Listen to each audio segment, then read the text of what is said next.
राधे राधे दोस्तों, हर हर महादेव।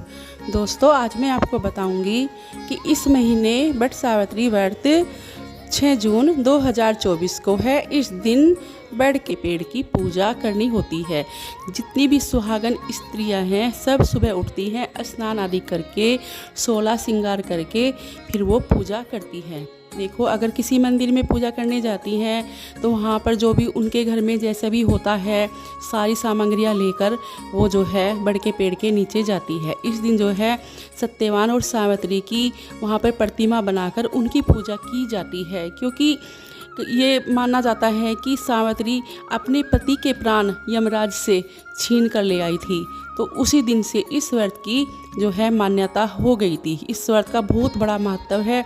तो सारी सुहागन स्त्रियां सुबह उठकर अपने नहा धोकर 16 श्रृंगार कर अपने पति के पैर छूती हैं, उनसे आशीर्वाद लेती हैं, फिर पूजा के लिए जो है वट के पेड़ के नीचे जाती है। वहाँ पर अपनी सारी जितनी पूजा सामग्री है उसको रखती है और जो है सावित्री के नाम का एक सूट निकाल दो, साड़ी निकाल दो, या फिर उन्हें जो है चुन्नी अर्पण की जाती है। उन्हें श्रृंगार का सामान भी अर्पण किया जाता है, ये सब भी वहाँ दिया जाता है। फिर उनकी प्रतिमा बनाकर उनको जो है उनकी, या तो आपके यहाँ अगर कहानी सुनते हैं तो कहानी सुन सकते हैं, नहीं तो आप एक मोली के धागे से 7 बार परिक्रमा भी कर सकते हैं। ऐसे ही की जाती है। और कहते हैं कि बड़ के पेड़ का एक पत्ता, जिस टाइम हम अपनी परिक्रमा करते हैं, एक पत्ता अपने बालों में हमें लगाना होता है। और 7 तरह के अनाज निकालते हैं, मिठाइयाँ निकालते हैं, जिनके यहाँ पूरी पूड़े चढ़ते हैं वो ये निकालते हैं। तो ये सब चीज़ें वहाँ पर की जाती है।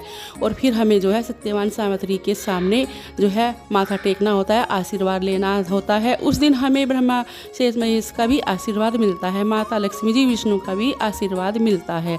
तो इस तरह से सुहागन स्त्रियाँ जो हैं इस व्रत को करती हैं। और जिसका पहला व्रत होता है वो जो है अपना 16 श्रृंगार करती है, पर वो उस व्रत के लिए जो सामग्री निकालती है वो उसके मायके से आती है।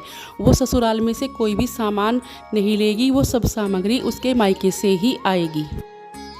अगर वो किसी कारण मायके नहीं जा सकती तो सारी चीज़ें मायके से ही आती हैं, या फिर वो 1-2 दिन पहले अपने मायके चली जाए, वहीं से ये सब चीज़ें निकाले।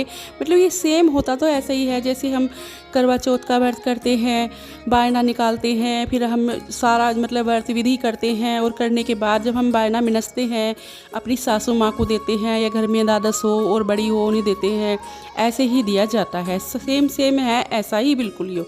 पर ये जो है बस इसमें एक अलग चीज़ है कि हम इस दिन बड़ के पेड़ की पूजा करते हैं, सत्यवान सावित्री के सामने सर झुकाते हैं, उनकी कहानी सुनते हैं।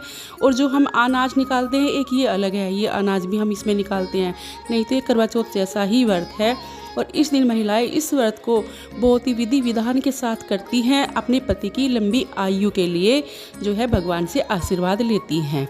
तो ये व्रत ऐसे किया जाता है। अगर आप किसी मंदिर में जा रहे हैं कहीं पर, मतलब वहाँ पर बड़ का पेड़ है, आसपास नहीं है, और मंदिर में आपने जाकर ये पूजा की है, तो आप जो है वहाँ के पंडित जो होते हैं उनको भी आपको दक्षिणा देनी होती है।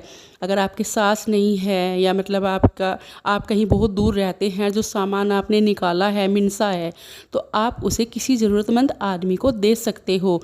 तो इस तरह से ये व्रत संपूर्ण किया जाता है, और जो है भगवान से आशीर्वाद लिया जाता है, और माता लक्ष्मी जी विष्णु का आशीर्वाद लिया जाता है। और ऐसे ही हमें पूजा संपन्न करनी होती है। तो दोस्तों, ये मैंने व्रत की जो विधि आपको बताई है बहुत सरल है, इसे करिए अपने पति की लंबी आयु के लिए। तो दोस्तों, अब मैं आपसे विदा लेती हूँ। राधे राधे, जय माता दी।